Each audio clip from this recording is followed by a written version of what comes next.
27 ans poignardé. Une autre femme assassinée. Il est visé par des allégations d'inconduite sexuelle. Les formations politiques s'arrachent le vote des familles. Comment faire fructifier votre argent sans risque? Savoir et comprendre les plus récentes nouvelles qui nous touchent. Tout savoir en 24 minutes. En manchette, dans cet épisode du vendredi 7 juillet, le Québec connaît enfin la date d'ouverture du réseau express métropolitain. Violence envers les arbitres, un jeune souhaite que les conséquences des fautifs sévissent et un commerçant en furie contre le MTQ. Tout savoir en 24 minutes. Tout savoir en 24 minutes. Bonjour à tous et bienvenue à Tout savoir en 24 minutes. Salut Jean-François. Salut Marianne. Le REM, le réseau express métropolitain, ça fait tellement longtemps qu'on en parle. Vraiment? Est-ce qu'on peut dire il y a de ça quelques années? Oui, mais là, la bonne nouvelle, où est-ce que je suis allé cette semaine que je l'ai vu? À Brossard, oui, moi je le vois souvent. C'est ça. Il y avait du trafic et au lieu de prendre le pont Jacques-Cartier, comme d'habitude, on m'a fait prendre le pont Champlain. Ouais. Puis là, j'étais quand même un peu dans le bouchon, fait que ça avançait pas vite. Puis là, je le voyais circuler. Je trouvais ça positif, je trouvais ça beau aussi de le voir, tu sais, dehors comme ça. Je trouvais qu'on était arrivé en 2023. Ouais. Quand je suis allé à Paris, entre autres, j'ai vu ça, ce genre de train-là qui se promène à l'extérieur. On n'avait pas ça au Québec. Fait que je l'ai trouvé beau. Et là, je suis content de savoir qu'il va ouvrir bientôt. Oui, il sera en fonction à compter officiellement du 31 juillet. Certains diront enfin. Le Québec peut faire un petit soupir là, ou un petit souffle de soulagement. Ça a été confirmé vendredi par CDPQ Infra qui disait qu'à la lumière des résultats qui ont été obtenus au cours de cette période de test intensif, parce qu'ils ont fait une période de test, la date d'ouverture au public du REM entre les stations Brossard et Gare Centrale sera le 31 juillet. Donc, on parle ici vraiment de la portion qui est Rive-Sud pour ce qui est de la fonction là, du REM.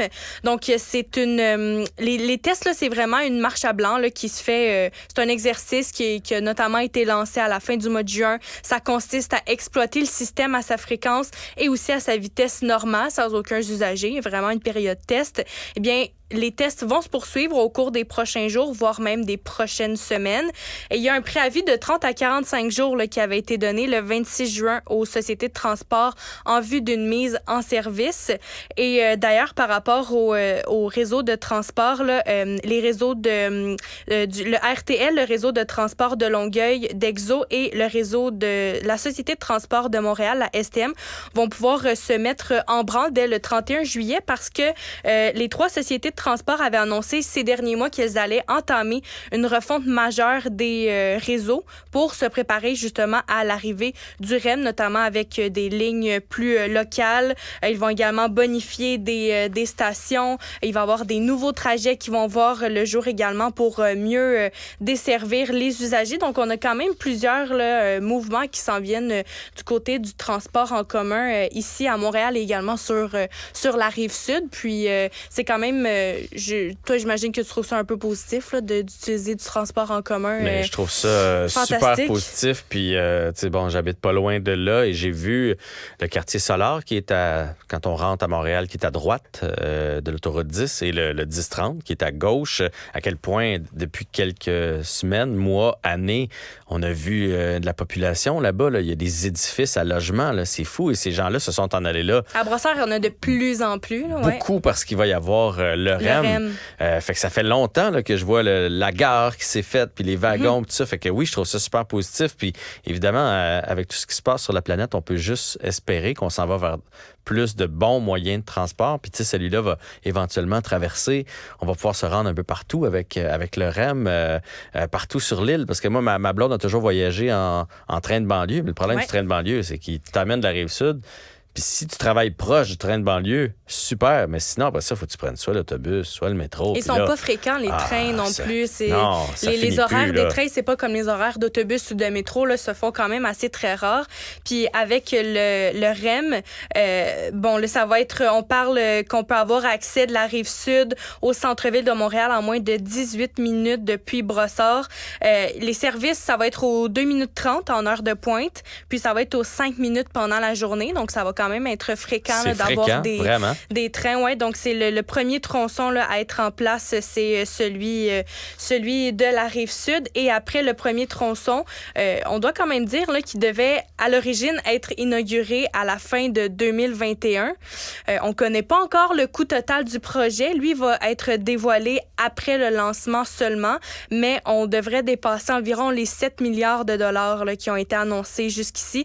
C'est une hausse de facture de 30 % là, qui ne peut pas être exclu pour le moment. Ouais. Donc, mais ça, fallait s'y attendre. Il n'y a jamais un projet qui rentre dans les budgets, surtout avec l'inflation et tout et tout.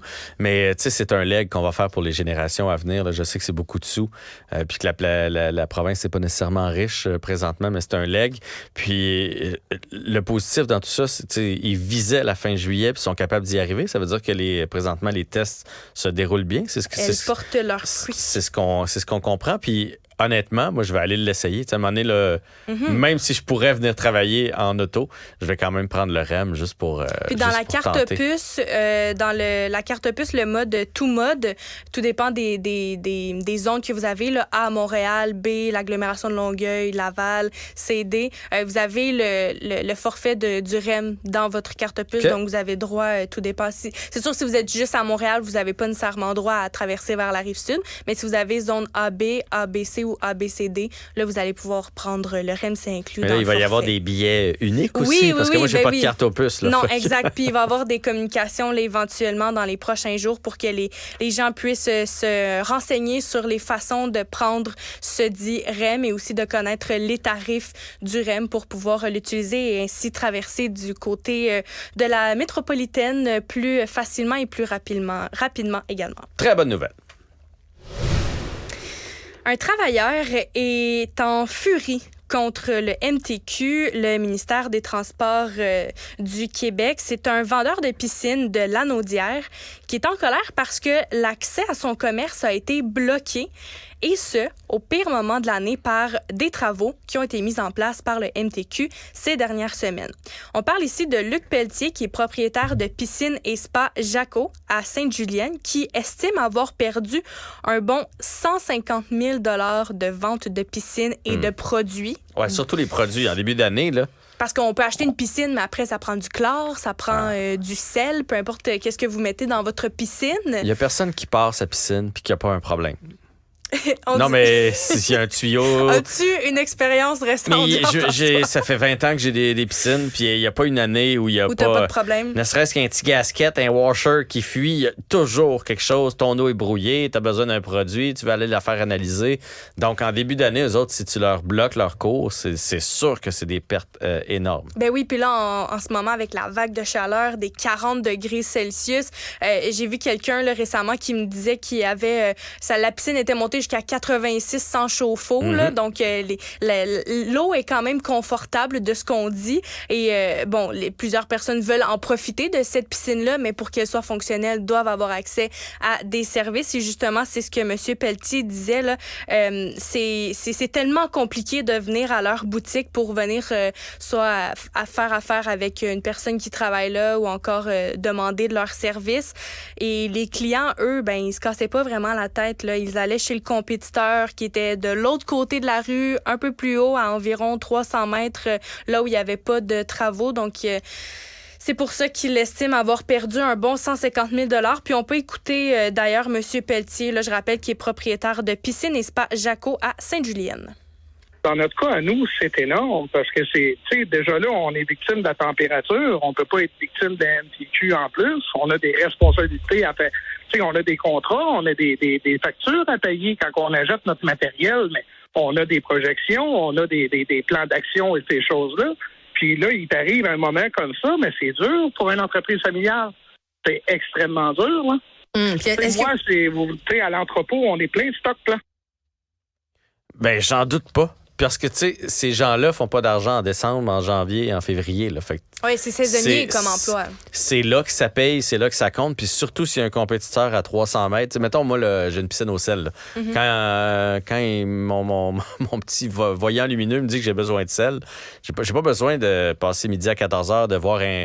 Fait que si c'est compliqué d'aller chez la personne chez qui je vais d'habitude, je vais aller à l'autre qui est un petit peu plus loin, puis lui va perdre sa vente. Et s'il a tout acheté cette marchandise-là, donc là, il est pogné avec, c'est sur des cartes de crédit, des marges de crédit. Donc, c'est énormément d'argent pour ce monsieur-là. Fait qu'on va souhaiter que ça se règle. Il y a un jeune officiel qui a été frappé par un parent à l'aide d'un poteau. Ici, on parle d'un arbitre adolescent qui a été frappé au visage par un parent qui était en colère. Eh bien, le jeune, lui, aimerait que les sanctions pour la violence envers les officiels soient beaucoup plus sévères qu'elles le sont présentement. Je te raconte les événements, Jean-François. C'est un tournoi pour les moins de 16 ans à Montréal l'automne dernier qui s'est déroulé. Le jeune s'appelle William Dallaire. Il a 18 ans. Souvent, les arbitres ont moins de 18 ans. Ce sont des jeunes arbitres. Eh bien, lui avait la responsabilité des chaîneurs. Les chaîneurs, ce sont des parents bénévoles qui indiquent avec un poteau l'avancement du jeu. Là, on parle ici de football. Ouais. Puis, il y a environ 1 minute à faire dans la rencontre qui était plutôt intense. Il y a un des parents qui a critiqué le travail des arbitres. Et là, ben, le jeune officiel a essayé de le calmer, du moins de calmer le jeu un peu. L'homme a persisté, il a par la suite lâché des jurons à l'endroit de William. Ensuite, il a pris le poteau des essais et il l'a frappé sur le côté du visage. Le jeune raconte qu'il l'a jamais vu venir et que sur le coup, un réflexe qu'il a eu, il a voulu se venger, mais il y a un de ses collègues qui l'a arrêté.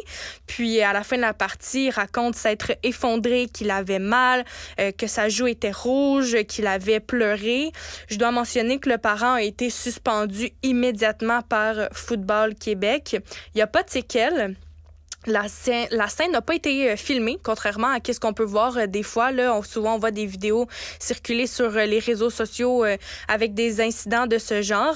Donc, William dit que c'est pas une priorité pour la police, mais que ça demeure quand même un voie de fait, qu'il aimerait même que ce parent fasse de la prison pour faire passer le message que ça se fait pas.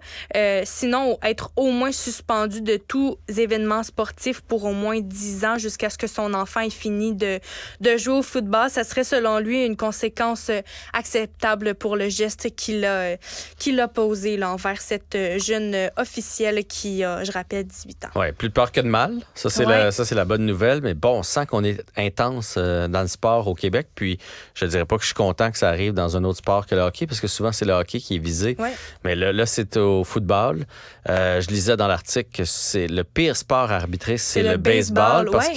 Parce que le baseball, t'es stagnant. Tu sais, sur la glace au hockey, tu te promènes. Fait que si à chaque fois que tu passes, il y en a un qui te dit « T'es pourri, ref! » Ben, à un moment donné, tu t'en vas à l'autre bout, tu peux changer de bord de glace, alors que quand tu es, mettons, derrière le marbre, au baseball, là, ben, tu peux pas bouger de là. Les parents vont devoir apprendre à se contrôler. Comme dans ce cas-ci, là, donc c'est des parents bénévoles. Ouais. Puis c'est souvent comme ça que ça fonctionne parce qu'on manque justement d'officiels. Donc des parents bénévoles, envoie pas celui qui est le plus prime. Ça, c'est la première des choses. Laisse-les loin de l'action. Il faut se parler entre parents. Ça arrive trop souvent dans les arénas, dans les parcs, qu'on crie après les arbitres. Puis ça devrait être notre devoir, mais c'est pas facile à faire. Là. J'ai déjà été de ce côté-là. Tu sais, un parent là, qui guirlande un jeune arbitre de 14 ans, ça devrait être notre responsabilité d'aller dire « Hey, t'as assez, là. » Mais c'est pas facile parce que, tu sais, je suis qui, moi, pour aller dire au père de l'autre de se calmer. Mais là, ce que ça fait, c'est qu'on n'en a plus d'arbitre.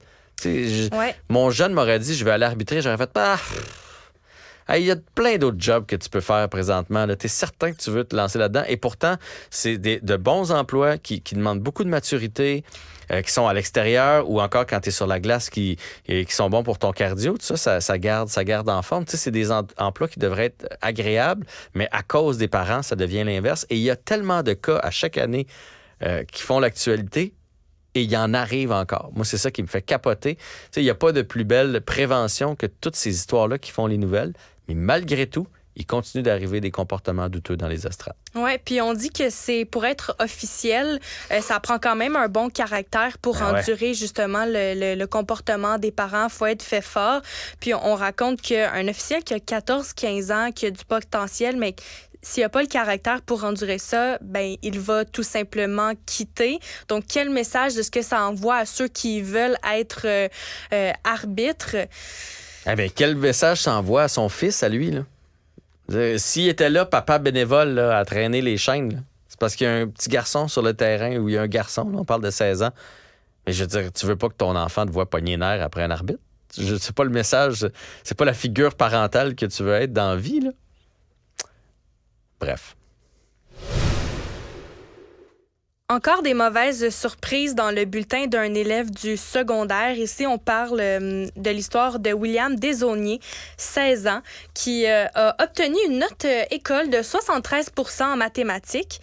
Eh bien, lui s'est retrouvé en échec parce qu'à son examen du ministère, qui valait seulement 20% de la note finale, ben, il a échoué. Donc, il a finalement, au final, échoué la matière et lui dit qu'il est sous le choc parce qu'il n'a pas obtenu la note de passage en mathématiques de 4e secondaire.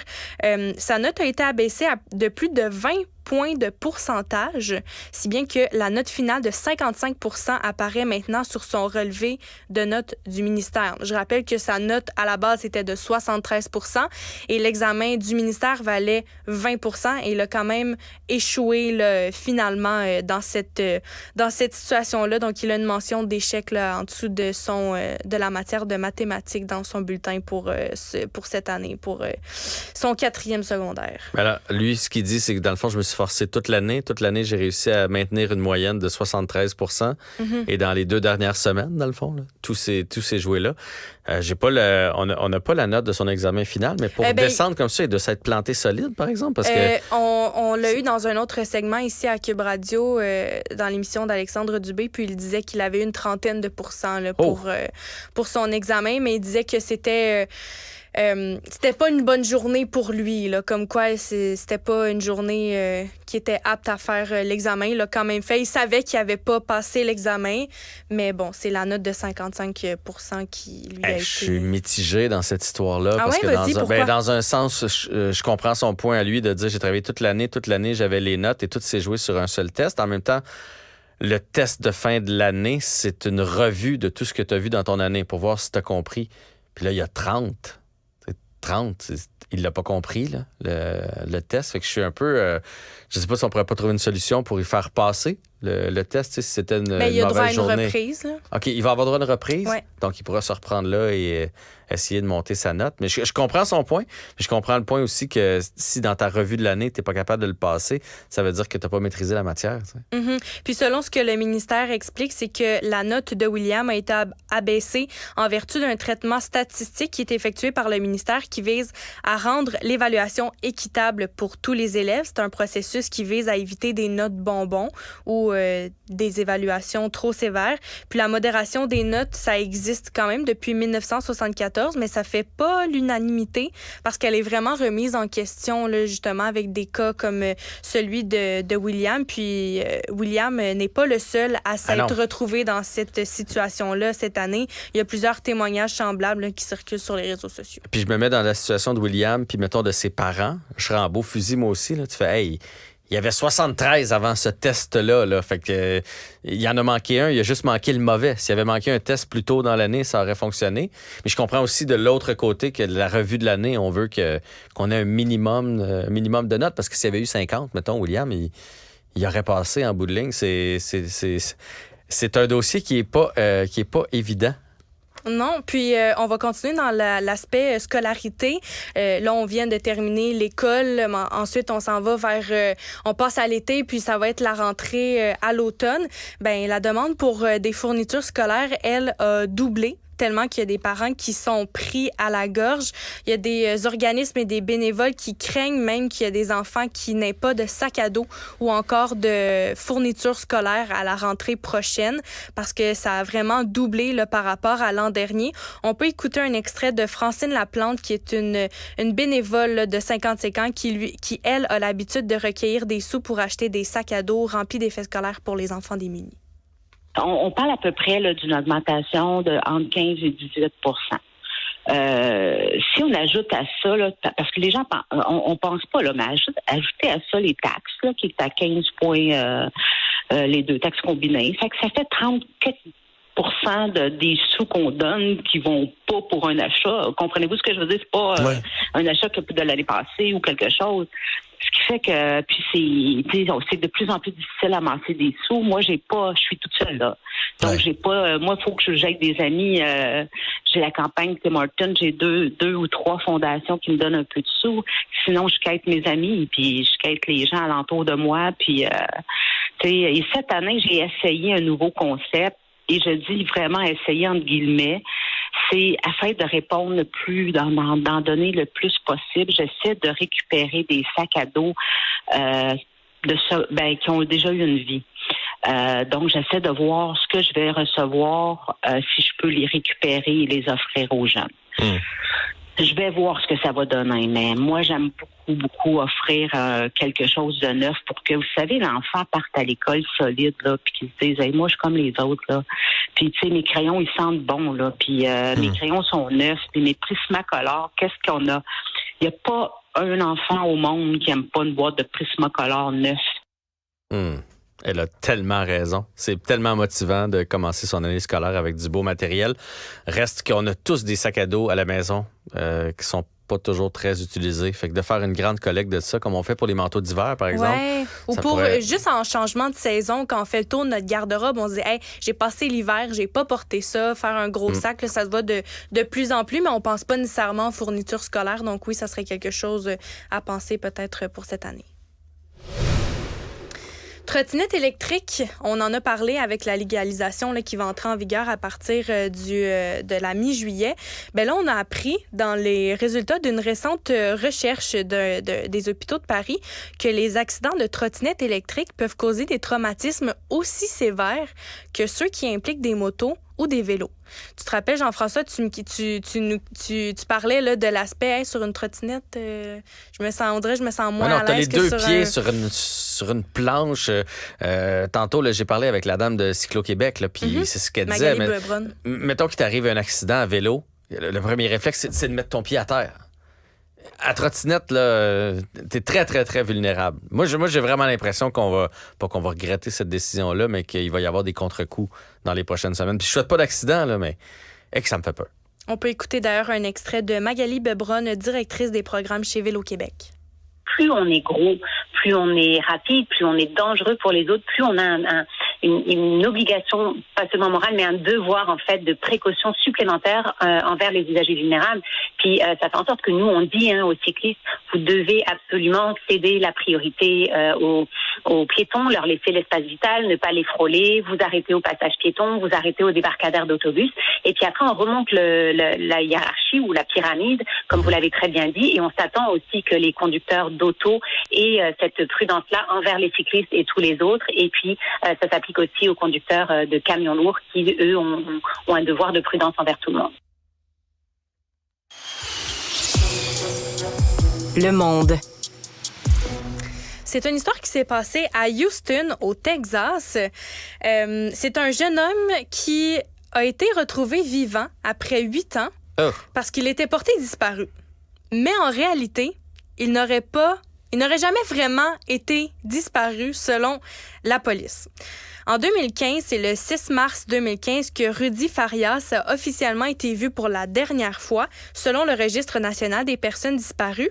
Il a été retrouvé vivant jeudi dernier, mal en point, devant une église dans le nord de Houston par un homme qui promenait ses chiens. Et le jeune homme serait retourné chez lui une journée après sa disparition en 2015, mais les autorités n'auraient pas été avisées. Et aujourd'hui, à 25 ans, donc le garçon a 25 ans aujourd'hui, là, il serait rentré chez lui le 8 mars 2015. Mais chaque fois que les policiers avaient affaire avec lui ou sa mère, les deux donnaient des faux noms ou des fausses dates de naissance, qui est en passant illégal. Et sa mère, elle a toujours continué à tromper la police en restant catégorique sur le fait que Rudy était toujours porté disparu. Et il y a également ses voisins là, qui disaient qu'ils venaient fréquenter le garage, qu'ils venaient fréquenter le cousin, le fils, la fille, et que cette personne-là n'aurait tout simplement jamais été disparue. Il serait retourné chez lui. Ouais. Et pourquoi tu veux te faire passer disparu? Puis pourquoi tenir ça tant d'années? Puis comment ça se fait? Je veux dire, il devait avoir une carte de crédit, un permis de conduire, quelque chose, ce kid-là. Ça, c'est weird. Ça termine. On termine ça sur cette histoire aussi saugrenue. Merci, Marianne. C'était Tout savoir en 24 minutes.